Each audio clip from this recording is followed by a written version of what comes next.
घोड़ा जो है दौड़ रहा है, इस वाक्य में क्रिया का कौन सा रूप है? आपस कर्म किसके ऊपर पड़ रहे हैं? घोड़े के ऊपर, है ना। तो ये हो जाएगा सकर्मक क्रिया हो जाएगा, क्योंकि कौन दौड़ रहा है जी? घोड़ा दौड़ रहा है ना। ठीक है, वह दौड़ रहा है ऐसा बस रहता तो क्या है कि वो अकर्मक हो जाता है। वह दौड़ रहा है अगर ऐसा रहता या फिर दौड़ रहा तो वो अकर्मक हो जाता, लेकिन यहाँ पास घोड़ा दौड़ रहे हैं ना, तो ये हो जाएगा सकर्मक। अगला प्रश्न है, मुख्य रूप से काल के कितने भेद हैं? तो काल के 3 भेद हैं, है ना। काल के 3 ही भेद है, कौन कौन से? प्रेजेंट, पास्ट और फ्यूचर। ठीक है।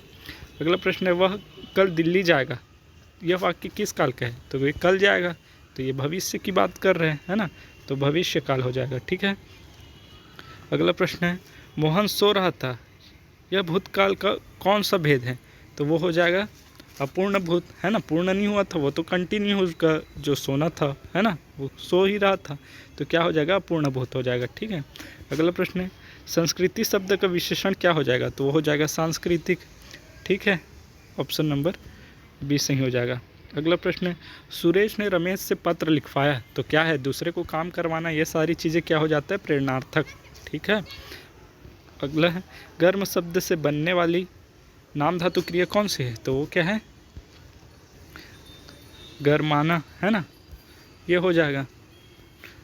अगला प्रश्न है, शायद आज वर्षा होगी, तो क्या यहाँ पास क्या संभावना व्यक्त की जा रही होगी, की जा रही है ना, तो क्या हो जाएगा? यहाँ पास संभाव्य भविष्य की बात हो रही है कि शायद आज वर्षा होगी करके। ठीक है, तो ये हो जाएगा संभाव्य भविष्य काल। ठीक है।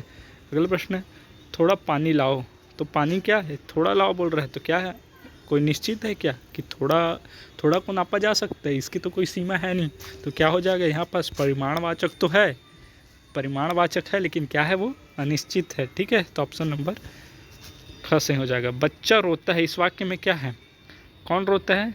बच्चा रोता है ना। तो ये रोना क्या है जी? स्वाभाविक क्रिया है, तो इसको सबको क्या बोलते हैं? उड़ना, है ना, दौड़ना, ये सारी चीज़ें अकर्मक में आता है। ठीक है, ऑप्शन नंबर ख सही हो जाएगा, इसके लिए अकर्मक क्रिया है। ठीक है। हिंदी में कारक के कितने भेद हैं? तो कारक कितने हैं जी? 8 है ना।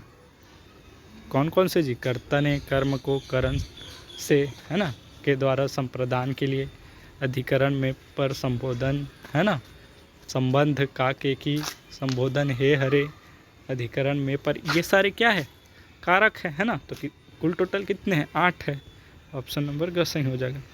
अगला प्रश्न है, पेड़ से पत्ता गिरा, मतलब क्या? अलगाव का भाव आ रहा है, तो यहाँ पास क्या हो जाएगा? अपादान। जहाँ भी अलगाव की भावना आएगी वहाँ पास हो जाएगा अलगाव। ठीक है, अपादान। अगले प्रश्न की ओर बढ़ते हैं, को और के लिए किस कारक के चिन्ह हैं? तो कौन है जी? संप्रदान है क्या? संप्रदान को के लिए, है ना, ऑप्शन नंबर ये वाला संप्रदान कारक सही हो जाएगा। ठीक है। कवि शब्द का स्त्रीलिंग क्या हो जाएगा? कवित्री हो जाएगा। ठीक है, और कौन सा कवित्री? ये वाला सही मात्र है। ठीक है। अगला प्रश्न है, निम्नलिखित में से कौन सा शब्द हमेशा बहुवचन में प्रयोग होते? तो वो इसका आंसर हो जाएगा ऑप्शन नंबर ग से हो जाएगा, प्राण। प्राण है। कुछ शब्द ऐसे हैं जो हमेशा बहुवचन में उपयोग होते हैं, जैसे प्राण हो गए, हस्ताक्षर हो गए, है ना, हमेशा बोलते हैं कि मेरे प्राण निकल गए, है ना, इस प्रकार से उपयोग होता है, तो प्राण हो जाएगा, हस्ताक्षर हो जाएगा, और भी बहुत सारे वर्ड है जो हमेशा बहुवचन में उपयोग होते हैं। ठीक है दोस्तों। अगला प्रश्न है, चूहा का बहुवचन रूप क्या हो जाएगा? तो वो हो जाएगा चूहे, है ना, चूहे हो जाएगा। अगला प्रश्न है, वह धीरे धीरे चलता है, तो ये क्या है? वह चलता है, और चलता कैसे है? धीरे धीरे चलता है ना। क्रिया का विशेषता बता रहा है, तो ये हो जाएगा क्रिया विशेषण। और है ना, अगर बोलता है कि वह बहुत धीरे धीरे चल रहा है, तो क्या है? धीरे धीरे तो चल रहा है, लेकिन क्या है? बहुत धीरे, तो ये क्या है? विशेषण है, धीरे धीरे। और अगर विशेषण का भी विशेषता बताता है कि वो बहुत धीरे धीरे चल रहा है, तो वो हो जाता प्रविशेषण। ठीक है। फिलहाल अभी क्रिया विशेषण होगा, क्योंकि ये क्रिया का विशेषता बता रहा है कि चलना कैसा हो रहा है? धीरे धीरे हो रहा है। ठीक है। अगला प्रश्न है, अरे तुम कब आए, इस वाक्य में अरे कौन सा शब्द है? तो ये क्या है जी? संबोधन है ना। विस्मयादि बोधक जहाँ उपयोग हो जाएगा वहाँ हो जाएगा संबोधन। अरे तुम कब आए? ठीक है। अगला प्रश्न है, मेज पर पुस्तक रखी है, इस वाक्य में पर क्या है? तो क्या ये कारक है जी? अधिकरण है ना। अधिकरण का होता है में पर, है ना। अगला प्रश्न है, निम्नलिखित में से स्त्रीलिंग जो है चुनना है। ठीक है, तो कौन कौन से स्त्रीलिंग है इसमें?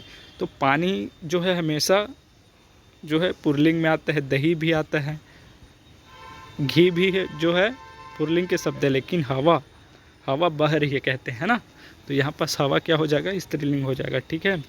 अगला प्रश्न समाज से है, 10 क्वेश्चन है लगभग।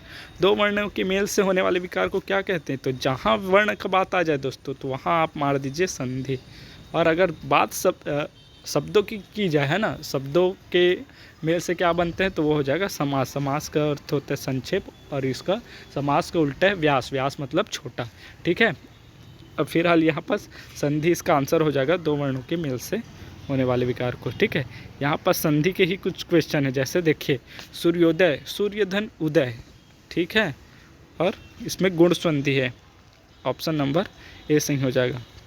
यद्यपि में कौन सा संधि है? तो इसमें हो जाएगा दोस्तों, यद्यपि का संधि विच्छेद करेंगे तो होता है यदि धन अपि, है ना, यद्यपि यण स्वर संधि हो जाएगा।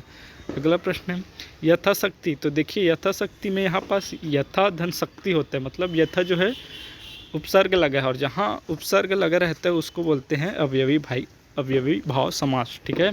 अगला प्रश्न है, लंबोदर, लंबा है जिसका उदर, मतलब कौन है जी? वो गणेश भगवान है, और ऐसे किसी अन्य भाव को प्रकट करते हैं या अन्य की ओर जो है अर्थ प्रकट करते हैं, उसको बोलते हैं बहुब्रीहि समास, है ना। तो यहाँ पास हो जाएगा ऑप्शन नंबर ग सही हो जाएगा, बहुब्रीहि वाला। ठीक है। अगला प्रश्न है, राजपुत्र, मतलब राजा का पुत्र, मतलब यहाँ पास कौन सा है? तत्पुरुष समास हो जाएगा। तो तत्पुरुष का कौन सा हो जाएगा? संबंध जी। ठीक है, संबंध तत्पुरुष हो जाएगा। अगला प्रश्न है, अभिमान शब्द में कौन सा उपसर्ग है? तो अभिधन मान होता है ना, अभिमान, तो ऑप्शन नंबर ये सही हो जाएगा, अभिमान, अभी। ठीक है। लिखावट शब्द में किस प्रत्यय का प्रयोग हुआ है जी? तो लिखावट क्या होता है?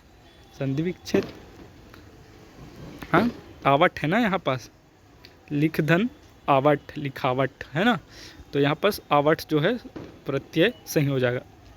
अगला क्वेश्चन है, दशमी या त्रिलोचन जैसे संख्यावाची शब्दों में जहाँ कोई तीसरा अर्थ प्रधान हो वहाँ कौन सा समास होता है? तो वही है जी, जहाँ तीसरा पद है ना अन्य अर्थों को प्रकट करे उसको बोलते हैं बहुब्रीहि। ठीक है। जितने भगवान वाले नाम आ जाएंगे ना, लंबोदर हो गया, है ना, ये सारे चीज़ क्या हो जाएगा? बहुब्रीहि में। और भी बहुत सारे हैं जी जो अन्य चीज़ों को जो है अन्य अर्थ को प्रकट करते, तीसरे अर्थ को, है ना, लंबोदर हो गया। ठीक है। इसके साथ साथ और भी बहुत सारे जैसे चक्रपाणी हैं, चक्र को धारण करने वाले, मतलब ब्रह्मा जी हो गया, ये भी क्या है? बहुब्रीहि है। ठीक है। अगला लास्ट प्रश्न है, सज्जन शब्द का संधि विच्छेद क्या है? तो इसका संधि विच्छेद हो जाएगा जी सतधन जन, है ना, सज्जन, व्यंजन संधि इसमें। इसी प्रकार के और क्वेश्चन के लिए हमारे साथ बने रहिए दोस्तों, ये सारे क्वेश्चन बहुत इंपॉर्टेंट है। ठीक है।